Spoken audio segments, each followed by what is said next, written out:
받아서 지음을 받은 존재입니다. 이게 알지만 좀 막연하다고 느끼는 분들은 이렇게 생각하시면 됩니다. 여러분의 가정의 자녀는 누구를 닮았습니까? 아무리 생각해도 부모인 나를, 우리를 닮은 거죠. 그러니까 똑같지는 않지만 여러 특성들이 그 안에 있습니다. 그래서 그 아이는 당신의 형상을 닮았다, 이렇게 말할 수도 있죠. 여러분, 모든 피조물들 중에서 유독 사람만 하나님의 형상을 닮았습니다. 근데 그 형상은 여러 특성들을 가질 수 있습니다. 그 중에 영원이라는 특성이 있습니다.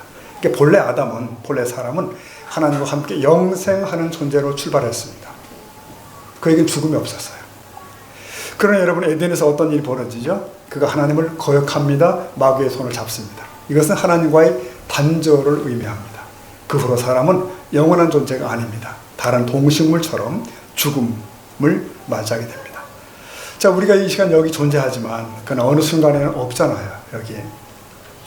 여러분 중에 오래 사신 분은 100세 사시겠지만 그러나 그것 역시 영원에 비하면 짧은 순간이고요.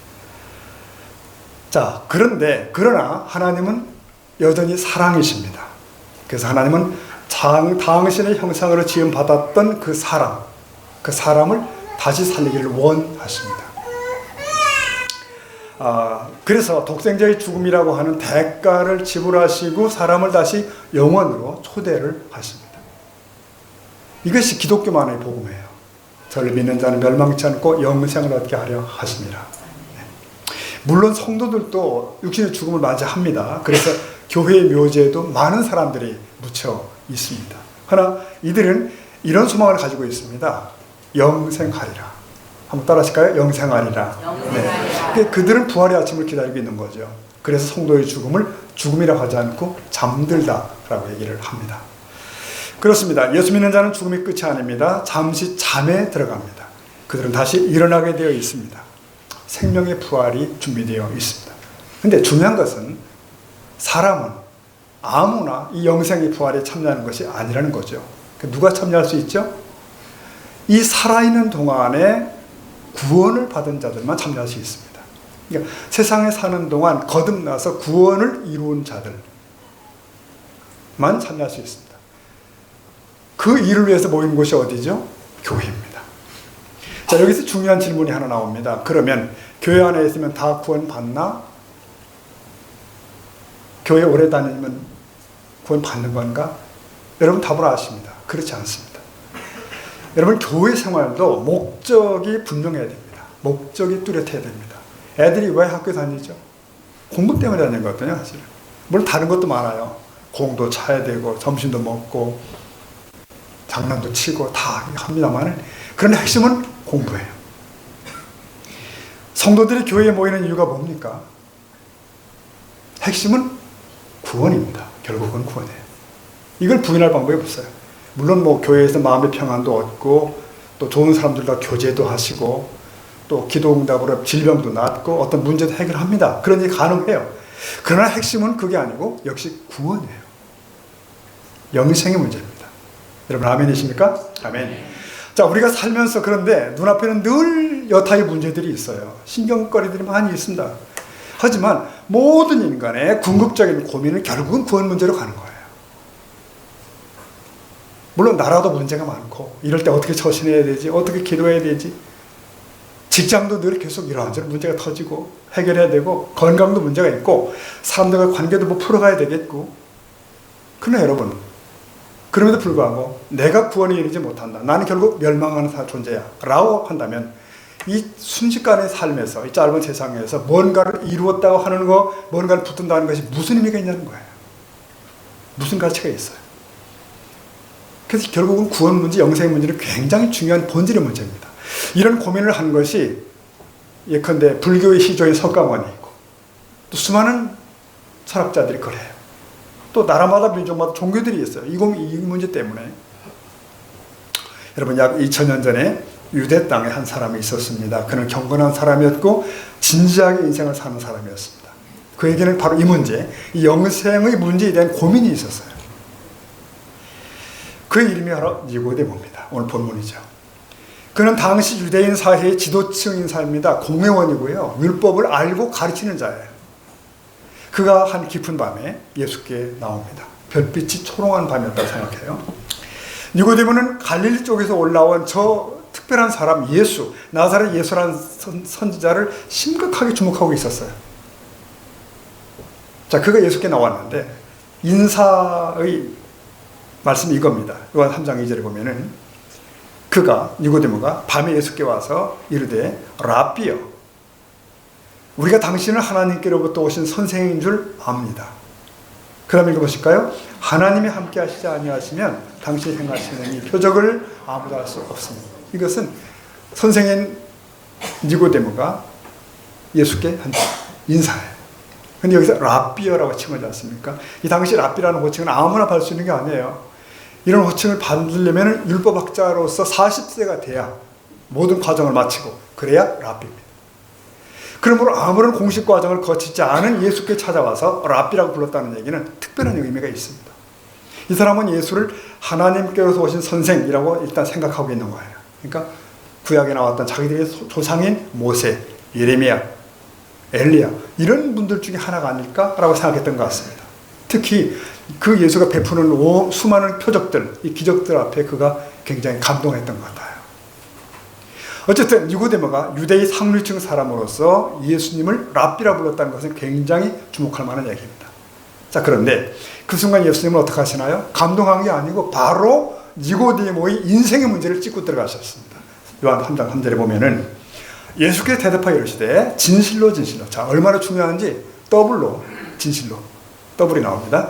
내게 이르노니, 다 같이 봅시다. 시작. 사람이 거듭나지 아니하면 하나님의 나라를 볼 수 없느니라. 자, 이런 얘기죠. 너 거듭나지 않으면 하나님 나라 못 가, 못 봐. 이렇게 말씀하시는 거예요. 영생? 얻을 수 없지. 자, 여기서 거듭난다는 말이 참 어려운 얘기인데 영어 성경에서는 다시 태어나다라고 되어 있어요. 다시 태어나다. 그러니까 너 다시 태어나야 돼 이렇게 말할 때 그 얘기는 내가 조금 바뀌어야 되고 변화가 돼야 그 얘기 아니죠. 근본적으로 확 다시 출발해야 한다는 뜻입니다. 전체가 다. 이 부분이 니고데모에게 충격이 왔을 거예요. 왜? 니고데모는 자기가 가진 게 많아요. 율법의 지식도 있고 종교적인 관습도 있고 또 여러 가지 누리고 있는 게 있는데 그 위에 뭔가 더 하나 얻어야 돼요. 종교 생활로. 그걸 원하는 거예요, 지금. 그래서 예수께 온 겁니다. 그러면 답이 있을 줄 알았어요. 근데 예수님 말씀하시기를 너는 다시 태어나야 돼. 여러분, 우리도 마찬가지죠. 사람이 자기 성품, 자기 기질, 자기 종교적인 어떤 관점, 뭐 이런 것들 다 가지고 거기에 뭔가를 더 보태는 게 종교생활이다, 신앙생활이다, 그건 아닌 것입니다. 어쩌면 그렇다면 그는 거듭난 자가 아닐 거예요. 거듭남은 다시 태어난다. 그러니까 전인적 변화로 의미해요. 그러니까 병든 자가 점점 회복된다, 그게 아니고 죽은 자가 살아난다, 이런 얘기를 하는 겁니다. 지금. 여러분, 이런 일이 어떻게 가능하죠? 그래서 거듭나다고 하는 이 단어가 성경 원문으로 찾아가 보면은 우위로부터 태어나다 그렇게 되어 있어요. 우위로부터 태어나다. 그러니까 하늘 하나님의 은혜와 능력의 은혜에서 의해서만 이게 가능하다는 얘기예요. 그러니까 한 사람이 마음을 열어 주님을 영접한다, 이거 내가 하는 것 같지만 사실은 하늘 하나님이 뭔가를 하시고 계신 거예요, 거기서. 그런 의미를 니고데모가 알아채지를 못한 것 같습니다. 당연하죠. 육으로 영을 알 수는 없는 거니까. 그가 반문한 거예요. 그래서 사람이 늙으면 어떻게 다시 태어날 수 있나요? 모태 또 들어가야 되는가요? 이런 물은 거죠. 예수께서 여기 답변하십니다. 3장 5절에 보면은, 자, 예수께서 대답하시되 진실로 진실로 내게 이르노니, 읽어봅니다. 사람이 물과 성령으로 임하지 아니하면 하나님의 나라에 들어갈 수 없다. 자, 물과 성령으로 난다. 이것도 좀 어려운 부분입니다. 그래서 많은 성경학자들 의견이 엇갈립니다만은 보편적으로 그렇게 보면 좋을 것 같아요. 물과 성령으로, 성령을 우리가 이해합니다. 물과 뭐냐 이거예요. 근데 그 당시로 보면은 물은 물세례 혹은 세례요한이 베풀었던 회개의 세례를 의미한다라고 보통 이해를 합니다. 그렇다면 여기서 물과 성령이라는 것은 회개와 성령으로 너는 거듭나야 돼, 이런 뜻이 되겠죠. 어쨌든 이것은 통합해 볼 때 하늘로부터 일이라는 거예요.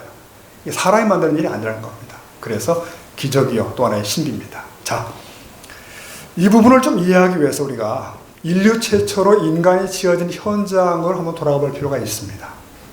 네, 에덴 동산입니다. 창세기 2장 7절 보면 여호와 하나님이 땅의 흙으로 누구죠? 사람을 지으시고, 아담이죠. 지으시고 그 다음 생기를 그 코에 불어넣었더니 사람이 생명이 되었다. 그 말씀. 자, 흙으로 몸을 지었다는 걸 여러분 다 아십니다. 그리고 코에 생명의 숨을 불어넣으셨대요. 그러므로 사람이 생명, 다시 말하면 살아있는 영적 존재가 되었다. 이런 뜻입니다. 그러니까 막 지음받았을 때 아담에게는 살아있는 영이 아직 없는 거죠. 혼만 있습니다. 혼의 기능만 있어요. 육체로 움직이는. 그런데 하나님께서 사람에게 생기를 불어넣으십니다. 하나님의 영이 그 안에 들어오셨다. 그래서 성령의 사람이 되는 거예요. 영의 사람이. 아담과 하와에게 하나님의 법을 주십니다. 그리고 바로 이어서 선악과는 먹지 말라. 이렇게 말씀하십니다. 그래서 아담이 그 법을 간직하고 있는 한 그는 영원히 살아 있습니다. 만일 버리면 죽는 거죠. 근데 그러던 어느 날 아담이 그 말씀을 버리죠. 버렸습니다. 하나님은 떠났고요. 그러므로 그는 죽음을 만납니다. 그러니까 영을 가져가시는 순간 육체와 혼은 망합니다. 호흡도 하고 움직이기도 하지만 사실은 죽은 것이고 그리고 죽음으로 가는 것입니다. 이걸 잘 이해할 수 있도록 전도서 말씀 이런 말씀이 있어요. 12장 7절에 보면은 흙은 여전히 어디로 가요? 땅으로 돌아가고 그 다음 읽어볼까요? 영은 그것을 주신 하나님께 돌아가기 전에 이런 얘기입니다. 사람이 마지막 어떻게 됐냐? 몸은 흙으로 여전히 가는 거다. 하지만 영은 하나님께 돌아간다. 이렇게 말씀하시는 겁니다. 그러므로 영은 원래 하나님이 가지고 계신 것이며 그것을 부어주심으로 사람이 산 존재가 되었음을 우리가 이해를 하셔야 됩니다. 자, 그러면 이제 아담의 범죄 이후는 어떻게 됐을까요? 그 후손들은, 사람들은 영을 가지고 태어나지 않습니다. 아담 때 다 죽었거든요. 그러므로 사람은 그가 일평생 사는 동안에 특별한 사건이 있어야 됩니다. 굉장히 중요합니다. 뭐죠? 영이 다시 사는 사건이 있어야 됩니다. 아니면 죽어요. 아니, 죽은 채 태어나서 죽음으로 가는 거죠. 좀 어렵죠, 여러분? 그래서 그 밤에도 어리둥절하고 있는 니고데모에게 주님이 계속 말씀하시는 거예요. 너 너무 놀랍게 여기지 말아라. 이렇게 말씀하시는데 이 말씀은 이 부분이 결코 평범한 얘기가 아니란 뜻입니다. 자, 여러분, 저와 여러분, 이 기적 같은 변화는 각 사람에게 있다는 것입니다. 분명히. 근데 이게 어떻게 나타나는가? 우리가 기억하는 사울이 사도 바울 되는 걸 기억을 합니다. 이 사람처럼 하늘이 열리고 빛이 쏟아지고 음성이 들리고 이런 식으로 되는 것인가? 이것은 이럴 수도 있지만 이것은 특별한 경우가 분명합니다. 그러니까 대부분의 사람들은 그런 식으로 되지 않는 거죠. 그럼 어떻게 되죠? 예수님이 설명을 하셨습니다. 요한 3장 8절에 보면은 이렇게 말씀하셔요. 바람이 임의로 부는데 내가 그 소리는 들어도 바람이 어디서 와서 어디로 가는지 어때요? 알지 못하나니. 성령으로 난 사람도 그러하다. 거듭남도 이런 거야 라고 말씀하신 겁니다. 그러니까 예수님은 지금 바람을 예로 드는 거예요. 공기 이동을 지목하십니다. 여러분, 바람은 공기는 우리 눈에 보이지 않지 않습니까? 그러나 소리를 통해서 알 수도 있습니다. 특히 태풍, 미탁 같은 경우는 막 너무 세니까 이렇게 다 봤어요. 들었어요. 하지만 분명한 것은 어쨌든 공기 이동은 인간의 과학과 방법으로 알 수가 없어요. 볼 수가 없습니다. 어떻게 하는가? 결과로 알아요. 바람이 스치고 지나갔구나. 아, 흔들렸네. 소리가 났네. 이런 게 있는 거죠. 성령의 역사 또한 인간의 힘으로는 그 기원을 이해할 수가 없다는 말씀하셨어요. 그러면 어떻게 우리 안에 성령 역사하시는가? 그게 언제지? 알 수가 없는 것입니다. 우린 단지 그럼으로 인해서 나타나는 증표들 혹은 증거들로서 알 수 있다고 주님은 말씀하십니다. 여러분, 그렇습니다. 성령이 한 사람의 영혼에 들어왔을 때 그 순간 그 현장을 감지하지 못할지라도 이제 그 사람의 모습에서 나타나는 뭔가가 있다는 거예요. 계속해요. 그러니까 하늘로부터 생명이 들어온다면 그가 영의 사람이 되는 것인데 이때 중요한 것은 말씀이에요. 말씀. 에덴에서 말씀을 버리고 성령이 떠났던 것처럼 하나님의 말씀을 받음과 동시에 성령이 우리 안에 역동하기 시작하셔요. 말씀과 성령은 어떻게 보면 묶여있다고 볼 수도 있습니다. 그래서 사도 바울은 로마서 1장 16절에 이렇게 말씀합니다. 이 복음은 모든 믿는 자에게 구원을 주시는 하나님의 능력이 된다. 복음이 능력이다. 자, 여러분, 하나님의 영은 사람에게 생명의 말씀으로 들어오십니다. 말씀이 들어오면 살아납니다. 말씀은 생명의 씨앗이기 때문에 그래요. 자, 이걸 여러분 이렇게 설명을 드리겠습니다. 이런 말 있잖아요, 여러분. 사람의 언어에는, 말에는 뭐가 있다? 능력이 있다는 말을 들은 적이 있을 거예요. 예컨대 자 이제 A라고 하는 사람이 여기 있는데 A에게 말이죠. 우리 모두가 가지고 말하는 거예요. 다 짜고서 부정적인 말을 하는 겁니다. 너는 무능하다. 너는 사람이 잘못되었어. 너는 아무것도 못하는 거야. 쓸모가 없어. 라고 모든 사람이 계속 얘기를 하면 이 사람이 어떻게 되겠어요? 처음엔 뭐 별 신경 안 쓰는 것 같다가 나중에는 그걸 받아들이기 시작해요.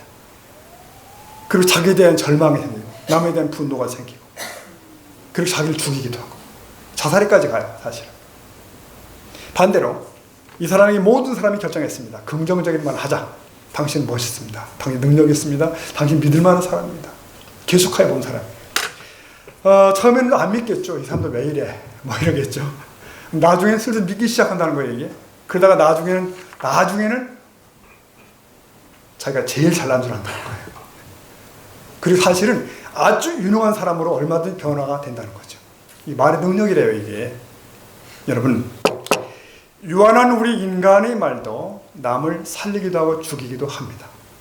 그러면 우주를 만드신 하나님의 영원한 말씀이 그에게 들어가면 어떤 일이 있습니까? 네, 그를 영원히 살게 할 수도 있는 것입니다. 네, 내가 잘나서가 아니고 그 전능한 말씀이 오시면 내가 영원히 살게 되는 것이에요. 바로 그 얘기입니다. 자, 여러분 중에 이제 비자를 받아 다른 나라에 간 적이 있는 분들이 있겠죠. 비자. 거지라도요, 미국 비자 받으면 미국 갈 수가 있습니다. 네. 대통령이라도요, 비자 받지 못하면 절대 못 갑니다. 하나님 말씀을 받는 것은 천국 비자를 받는 것이에요. 그 말씀을 붙들고 있는 자는 그 나라에 가는 것입니다. 이게 거듭남의 또 다른 표현이에요. 여러분, 사람은 다 혈과역으로 엄마의 몸을 통해 태어나잖아요.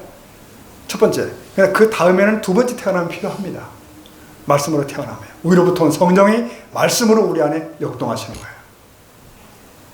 베드로전서 말씀 보면 1장 23절에 뚜렷해요. 이렇게 말씀했습니다. 너희가 거듭나는 것은 뭐냐면 썩어질 씨로 된 것이 아니고 썩지 아니할 씨로 된 것인데 그게 뭐냐면 살아있고 항상 있는 하나님의 말씀이라는 거예요.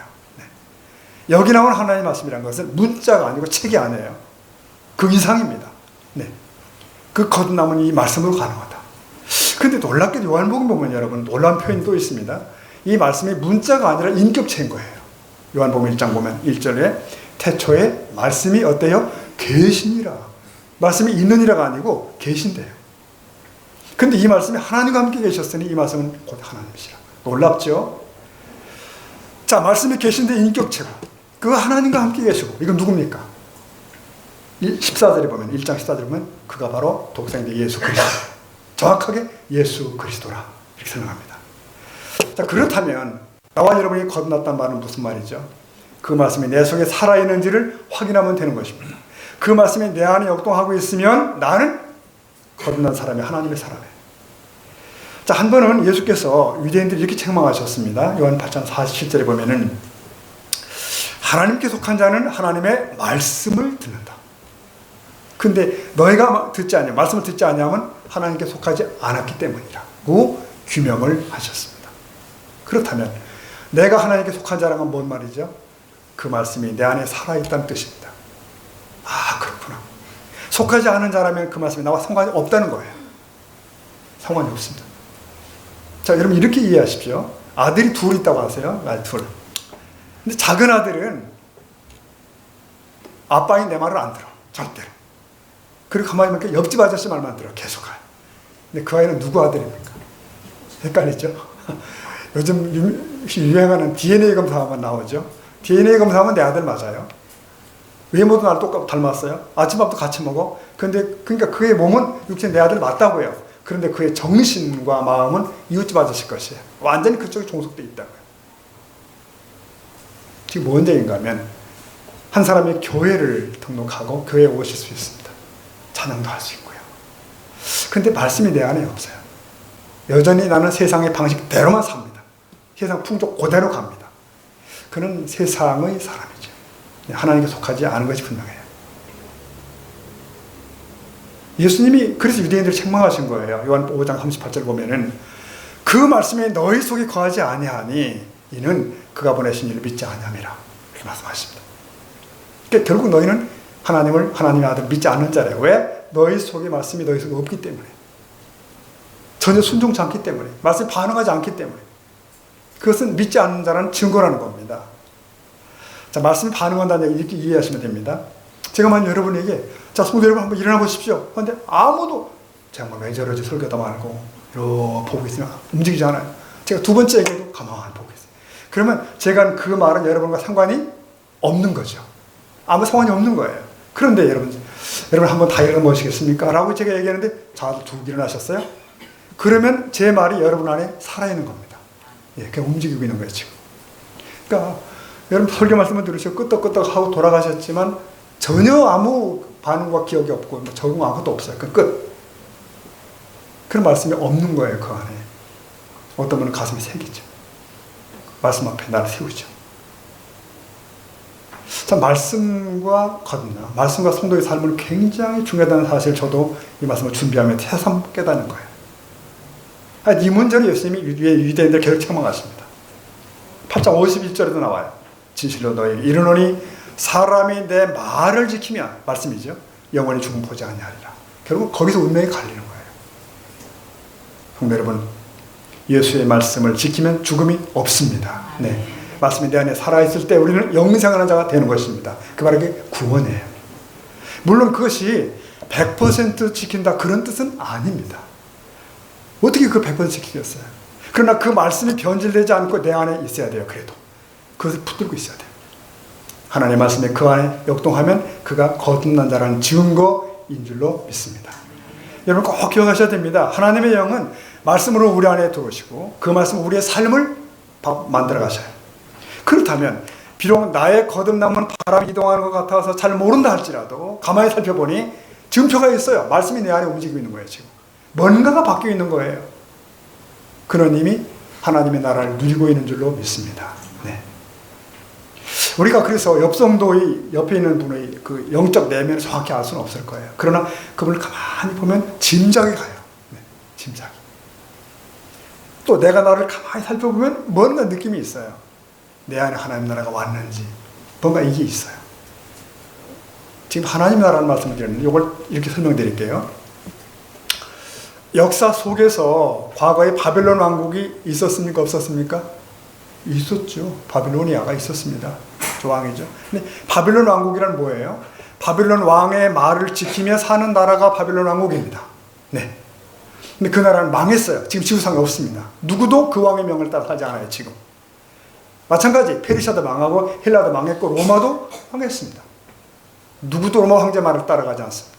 그런데 2000년 전 하늘로부터 오신 예수님이 있습니다. 죽음 만나셨고 사후로 부활하셨고 그리고 승천하십니다. 그가 가시면서 명령하셨어요.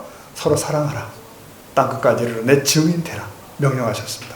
그 이후로 그 예수를 왕으로 삼고 그 명을 지키는 사람들이 계속 많아집니다. 그 명령에 목숨을 거는 사람들도 있어요. 순교입니다. 바빌론 왕국 왕명 따르니 아무도 없습니다. 지금. 그러나 예수를 왕으로 삼고 그 말씀을 지키는 이들은 많아지고 있습니다. 여러분, 저는 그런 이들을 볼 때마다 하나님 왕국을 보는 거예요. 그러니까 언어가 안 통하는 나라에 가서도 그들을 바라보면서 아, 저들이 그리스도인이구나 라고 느낄 때 그들 안에서 하나님 나라를 봐요. 그들이 지금 예수를 사랑하는 사람들이구나. 전 세계 곳곳에 나라가 확장되어 있고, 아니 우리가 사는 동네에도 있잖아요. 당당하게 교회를 붙이고 나름 말씀대로 열심히 살려고 하는 이웃들이 있어요. 다른 교인도 상관없어. 다 말씀대로 지키며 살려고 해서는 그들 속에서 우리가 뭘 봐요? 하나님의 나라를 보는 겁니다. 아, 하나님 나라가 이렇게 임하 있구나. 지금 확장되는구나. 그런데 만일 그 왕국이 너무 희미해. 왜 희미하지? 그것은 내가 부실한 백성이라는 뜻일 수도 있어요. 백성인데 너무 부실해, 그 나라에. 그러나 내가 만일 주님을 위해 당당하게 살아가고 있다면, 말씀 붙들고 가고 있다면 그 나라가 점점 선명해지는 거예요. 여러분, 한 주간 내내 살려면 힘들고 특히 믿음으로 살려면 힘들잖아요. 아, 이거 힘드네. 이렇게 해서 믿으면서 살아야 되나. 그렇지만 주일이니까 예배드려 가야지. 와보니까 나 혼자가 아니야. 다른 성도들도 다 올라와 있어요. 다 힘들게 살았지만 또 주님을 경배하고 그들이 모여 있는 거예요. 그래서 우리가 서로가 서로에게서 하나님 나라를 보는 것입니다. 아, 주님 나라에 있구나. 여러분 눈에는 보이십니까? 한번 좌우를 보십시오. 보이시나 안 보이시나. 네, 거기 하나님 나라가 있습니다. 네. 그 말씀을 따라 사는 이들이 그 왕국을 사는 사람들이에요. 그분들이. 근데 여러분 반대의 경우도 있습니다. 어떤 이가 전담받아 교회에 왔습니다. 근데 그 다음 주에 교회 왔더니 구역장님이 복음을 잘 설명하시는 거예요. 당신은 죄인입니다. 인정하셔야 됩니다. 그래요. 제가 죄인 맞죠. 예수 믿으면 구원받습니다. 태산 같은 죄라도 다 용서받습니다. 그래? 예수 믿습니다. 그럼 저도 믿죠. 영접하면 앞으로 구원받고 하나님 나라 갈 수 있습니다. 영접하죠. 다 한 거예요. 다. 좋아요. 그런데 한 달이 갔습니다. 반년이 갔습니다. 1년이 지나고 아무 일도 없는 거예요. 네, 그분은 구원받은 거 아닐 수 있습니다. 그러니까 하나님의 말씀이 내 안에 들어와 있는 흔적이 전혀 없잖아요. 생명의 흔적이 없는 거라. 그러니까 변화의 흔적이 증표가 없어요. 행여 그분이 집사가 됐다 할지라도 아닙니다. 예. 그거 가지고는 답이 있는 게 아니에요. 내면의 변화가 없고 하나님에 대한 관심이 조금도 고양되지 않고 생활의 변화도 전혀 없는 것이고 교회에 대한 관심도 여전히 없는 것이고 없는 거죠. 그러니까 네. 다시 옆을 보십시오. 옆에 집사님 건난 것 같죠? 네. 하나님 나라가 보일 줄을 믿습니다. 네. 보이셔야 됩니다. 자, 여러분 지금 니고데모와 예수님의 만남을 얘기하고 있는데요. 그러면 3장은 니고데모의 첫 번째 만남이에요. 그날짜에 헤어졌겠죠. 당연히 헤어지죠. 그러면 그 후로 니고데모는 어떻게 살았을까요? 그럼 어떻게 되었을까? 참 궁금하죠. 물론 성경에 잠깐씩 스파트로 3번 나와요. 전에 말씀드린 지저스 뮤지컬을 거기 보니까 참 재밌었던 거 하나는 이 니고데모가 종종 등장하는 거예요. 종종. 사내들인 공회가 유대인들이 예수를 음모하고 적대할 때 그 내부에서 예수님을 방어하려는 세력이 있어요. 네. 이 바로 니고데모와 아리마대 요셉이 나와요. 상당히 재밌는 그런 구성이라 생각했습니다. 그럴 수 있는 문제거든요. 마치 내부의 공익자 같은, 내부자 같은 그런 역할을 니고데모가 하는 거예요. 계속 거기서. 비중이 있더라고요. 자, 성경에서는 그건 안 나오지만 요한복음 19장에 나옵니다. 거기 보면 예수께서 십자가에서 죽으시고 억울하게 죽으시고 그리고 매장되는 그 순간 이때 강력하게 선명하게 등장하는 사람이 바로 니고데모입니다. 이 순간. 내가 그 장례를 책임지겠다는 거예요. 예수의 장례를. 상주 노릇을 하겠다는 거예요. 그러니까. 그때 니고데모가 모략 100근, 향품 100근을 준비해가지고 장례를 준비했다. 근데 그 비용으로 따지면 그 당시 왕의 장례에 버금간다라는 분석이 있습니다. 네, 그렇다면 예수님이 운명하실 때 주님의 장례가 나의 몫이라고 그랬는데 예수는 이미 그의 니고데모의 심령의 왕이셨어요. 이미. 그런 삶을 살아왔던 거죠. 여러분 당시 유대인 사회에서 예수를 믿는다고 하는 거, 예수의 편을 든다는 것이 뭔지 아십니까? 공공의 적이 되는 거예요. 그 사이로부터 매장되는 겁니다. 그 이후로 그가 얼마나 힘든 삶을 살았을까? 얼마나 추측 가능합니다. 그러나 그 길을 간 거죠. 그게 니고데모의 모습이라고 보시면 됩니다. 그 예수를 저와 여러분들 만난 거죠, 사실은. 여러분 지금 하나님에 대해 아십니다. 예수에 대해서도 아셔요. 하나 거듭 말씀드리거나 아는 게 구원은 아닙니다. 야고보 2장 말씀에서 너희가 하나님의 한 분임을 믿느냐? 귀신도 안다. 네, 귀신도 알고 그렇게 믿고 떠온다 그랬습니다. 그러니까 안다고 귀신이 구원받는 거 아니죠. 아는 대로 살아야 구원이 있습니다. 네. 믿음으로 구원받는다? 믿으면 되지 뭐 나 믿어? 이렇게 쉽게 말하면 아니라는 거예요. 여러분 구원은 아는 것이 아니고 아는 대로 사는 것이에요. 그게 믿음의 증표인 줄 믿습니다. 그게 변화예요. 변화. 사랑하는 성도 여러분, 예수님은 우리의 구주이시고 예수님은 우리의 왕이신 줄 믿습니다. 이 고백이 가능한 것은 이미 하나님의 영 성령께서 우리 안에 계신 것이고 그 말씀으로 우리 새롭게 하고 계시기 때문에 가능한 거예요. 만일 그런데 어떤 변화도 없다면 그것은 불가능하겠죠. 여러분 이렇게 생각해 보십시오. 만일 내 안에 다른 이가 들어오셨습니다. 그렇다면 내게는 뭔가 변화가 있겠죠. 변화 없으면 그게 이상한 거예요. 그러니까 예수를 제대로 믿고 나면 전과 후는 분명히 달라지게 되어 있는 것입니다. 엄마들이 얘기죠. 아기를 임신하면 일주일이면 표가 난다. 뭔가 변화가 있다. 조만간에 입덧도 있고 작은 생명 씨앗이 내 안에 변화를 일으키는 거예요. 나 아닌 다른 인격이 내 안에 있을 때 아무 일이 없다? 그건 불가능한 얘기입니다. 여러분 다 경험하면서 예수 믿었겠지만, 특히 우리 저기 앉아 계신 우리 최종설 집사님이 40대 중반 후반에 예수 믿었잖아요. 근데 그때 얘기를 자주 합니다. 여러 가지 변화가 자기에게 있었지만, 그때 생각도 행동도 많이 바뀌었지만, 재미난 표현은 그거였었어요. 자기가 그 당시 그랜저면 괜찮은 차죠. 그랜저 등용차 뒤에 앉아가지고 창문 찍 내리고서 담배 공쳐 버리고 휴지 버리고 그랬는데 어느 순간 딱 그게 안 되겠더라. 아니, 성경에 그거 나오진 않죠. 그러나 내 안에 예수님이 들어오시니까 생각이 바뀌는 거예요. 그럴 수 없구나. 징조가 있는 거죠.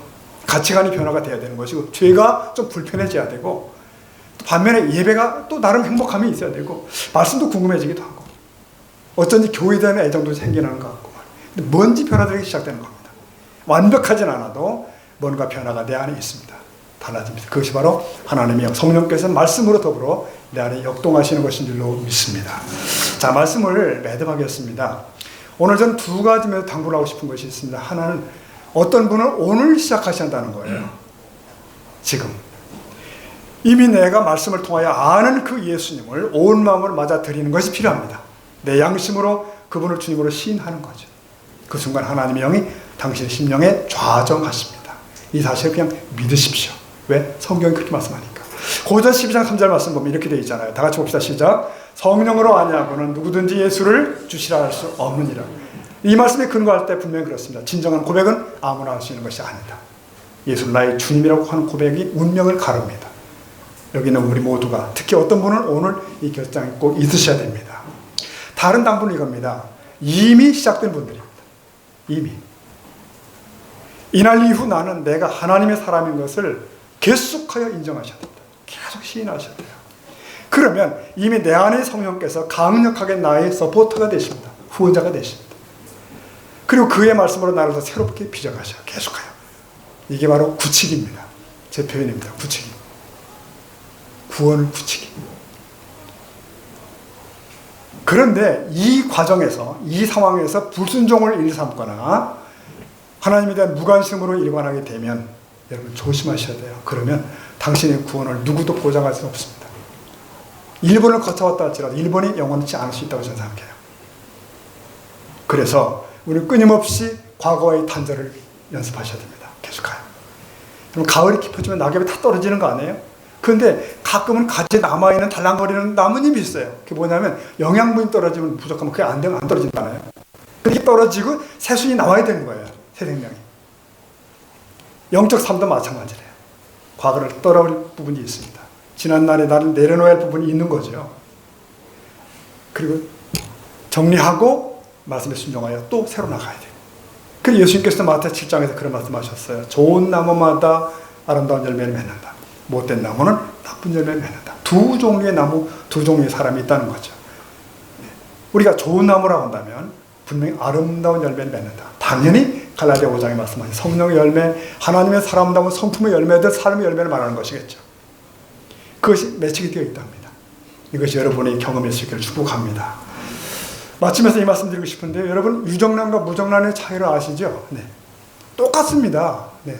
아무리 봐도 똑같아요. 그런데 달라요. 그날이 오면 유정란에서는 생명이 탄생합니다. 부활합니다. 무정란은 골아서 썩어버립니다. 우리가 그날이 오면 주님 앞에서 이런 일이 벌어질 거예요. 생명의 부활로 서는 이들, 영원히 끝나는 일이 있을 겁니다. 오늘 이 말씀 깊이 생각하시며 하나님의 사람으로 다시금 주 앞에 온전히 서는, 그리고 내가 허락하신 그 구원을 온전히 구청하는 저 여러분 될 수 있기를 축복합니다. 아멘. 기도하시겠습니다.